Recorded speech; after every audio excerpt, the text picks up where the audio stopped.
Bonjour et bienvenue dans Bref de Poésie. Aujourd'hui, je vous invite à découvrir le travail de Mariana Thiriot-Loisel, une amie qui vit à Montréal, professeure de philosophie, poète, peintre de talent. Je vous invite à découvrir effectivement tous ses talents. Je mettrai son site dans le descriptif de l'émission. Alors, un premier texte. Quarantaine. Ça s'impose. Pouvoir vous traduire les quarts du silence. Poème inquiet à la pointe des doigts. Rien ne brise le lever d'une aube rose. L'ombre de la pandémie nous guette. Mémoire d'un échange, les yeux rieurs chez un voisin. Le soleil se pose dans mon cœur, dessine une limite sur ma peau. Quand le retrouver à nouveau? À quand les rires? Les querelles, les bruits bons ou mauvais? Le jour, la fatigue, les nuages épars, les vers défaits. Il n'y a plus rien entre nous hormis le vent, le bleu azuré, rien. Le repos d'un cessez-le-feu. Quarantaine, deuxième texte. La plume en jachère a cédé la place au pinceau. J'ai creusé les sentiments moites, la nuit de l'homme à l'aide de la pâte des pigments, attentive à la transparence, à la profondeur des couleurs. La peinture m'emporte là où la voix semble impuissante ou épuisée, lorsque je me heurte au fait que, oui, tout a été dit. L'abandon abject, la douceur d'un sourire jauni, l'enchantement et la nausée du monde. L'étoile se succède, le silence s'épaissit. Entre nous, l'isoloir. Tout repose. C'est alors qu'à l'improviste, je relis mon carnet, retrouve des forces vives et le goût de vous parler revient comme une urgence. Vite, un poème. Traces noircies, volutes jaunes, flammes éclatantes et sonores. Sur notre chemin, en pente raide.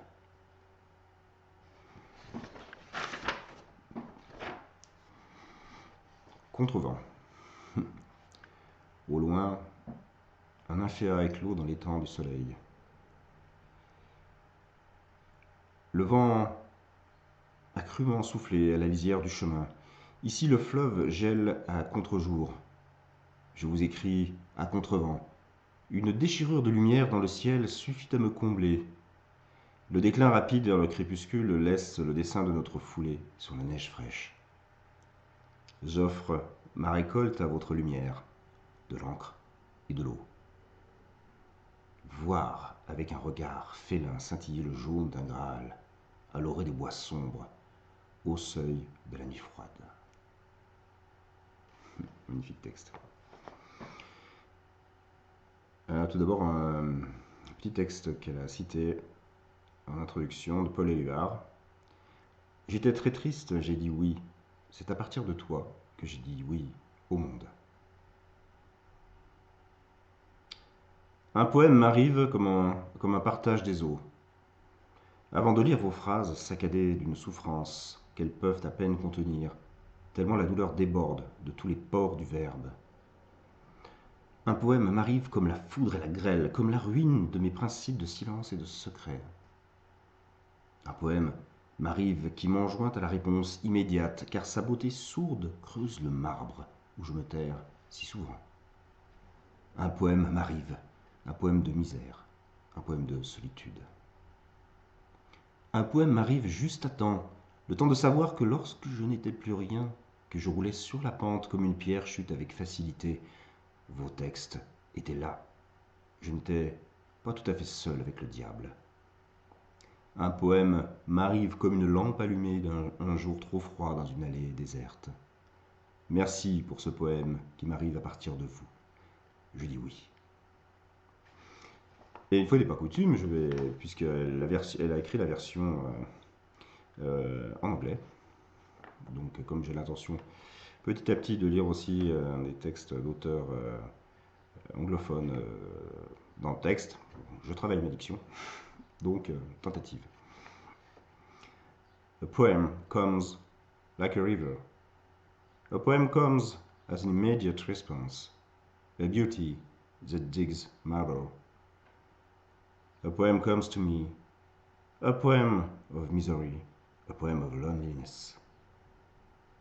A poem comes just in time to know that when I was nothing, as I rolled on the slope, as a stone falls with ease, your texts were there. I was not quite alone with the devil. A poem comes like a lamp on a cold day in a deserted alley. Thank you for this poem from you. I say yes. Yes, I say yes. Thank you, Mariana. Merci beaucoup pour cette très très belle poésie. Et nous t'embrassons tous de tout notre cœur de l'autre côté de l'Atlantique. Voilà, nos cousins de ce merveilleux pays. À très bientôt en poésie.